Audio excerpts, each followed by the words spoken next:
Hi, everybody. Welcome back to another episode of Bridge from the Past. This series is all about using images as a starting point to think about important topics in American history and civics. I'm your host, Mary, and today we're taking a look inside the U.S. Capitol building's iconic dome. If the Capitol is a central symbol of the ideas of law and liberty, what can we learn about these ideas from the fresco inside the dome? Let's jump in and see. Once again, we're thinking about what we can learn about law and liberty from looking at the inside of the Capitol dome. So here is the painting, or the fresco, which is a specific type of painting inside the Capitol dome. So you can pretend we're standing inside the Capitol, gazing up 180 feet, and this is what we see. The fresco was created by the artist Constantino Brumidi, and it is called the Apotheosis of Washington. And this was done in 1865. And again, it's in the eye, or the oculus, if you want to sound fancy, the central part of the Capitol dome. So whenever you have an image to look at, you just want to take some time and make some observations. If you're using your handout, you can pause here and jot down some ideas or things that you see. Some things that I notice right here is that it looks like Washington is right here. I'm guessing this is George Washington, and I know there's a lot of people and they're all wearing what looks like flowing sort of toga-like robes. I see this person has on a helmet and a spear, like they're a warrior from Sparta or ancient Greece.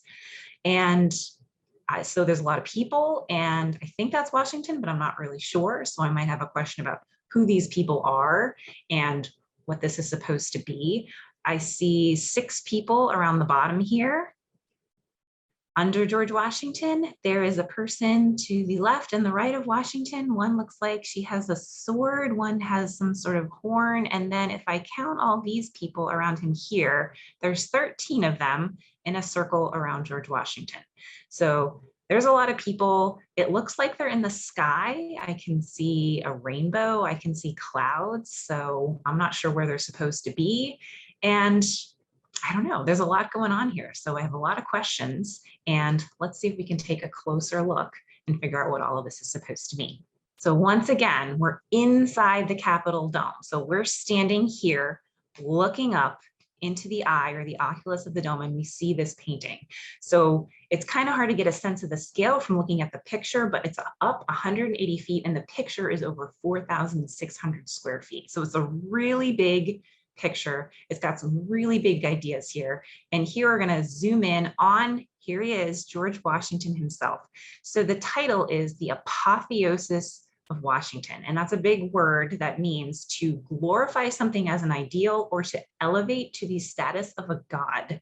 So Washington is being elevated almost to this godlike status. So that kind of makes sense that he's in the sky, he's in the clouds. You can see this rainbow bridge. So if you're familiar with Scandinavian mythology or the Thor movies, you'll know that the gods cross a rainbow bridge to get into their palace. So there's a lot of symbolism about how important George Washington is. He has liberty and victory, so victory and liberty on either side of him. Again, ancient symbols of these big important ideas. And the 13 women surrounding him, we can see 4 of them here in this close-up, represent the 13 original colonies. Underneath Washington, you have those 6 figures. So we're going to focus on this figure right here. And I can see some interesting symbols I've seen before. I see that she is next to a bald eagle, and I can see her shield has the stripes and the blue of the American flag, and she's got her sword raised here. So she is representing armed freedom. So freedom fighting under her feet, kingly power and tyranny. So if you look closely at this robe here under her feet, it looks like the robe of a king. Right, you can see the regal red and the fur. That would be something that a king would wear. So you have tyranny and kingly power being crushed by this ideal of freedom. The figures other than armed freedom are science, marine, commerce, mechanics, and agriculture. So all important elements of a country that's thriving. So I'm just going to zoom in on one of them, and this is marine. So this is the whole idea. This is Neptune, right? The god of the sea. You can see his trident. So you have this, again, this ancient god. We have togas. We have everybody dressed in sort of these ancient symbols. But what's also really cool is that the artist also brought in elements of the modern. So this right back here behind Neptune is a steamship, an ironclad steamship, which would have been very modern, very cutting edge for 1865. And he is also, along with his sort of sea nymphs here, helping to lay the transatlantic telegraph cable under the ocean. So again, the telegraph was like the internet of the day. It sounds kind of crazy to think about that, but you couldn't get instant, contact with anybody back then, but a telegraph would allow that.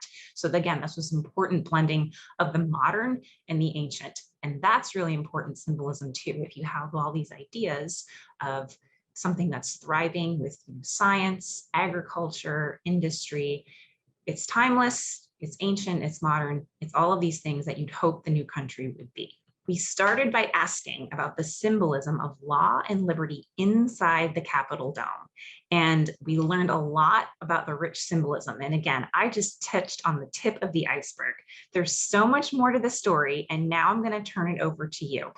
What are some things that you learned? If you're using your organizer, make sure to write them down now.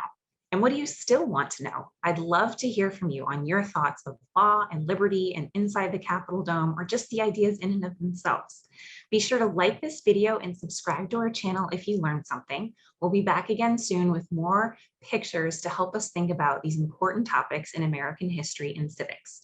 Until then, everybody, keep looking at the pictures and keep asking questions. Take care. Wow, I didn't know history was so relevant. Kind of makes you think. Think what? That you definitely have to subscribe to the Bill of Rights Institute's YouTube channel. They have so many videos on American history, government, and civics. From primary source document breakdowns to historical image analysis, whether you're studying for a test or just interested in learning more, they've got something for you. Using this channel is the only way I know I can ace my tests. Be sure to check out this video right here. And hit the subscribe button so we know you want more videos.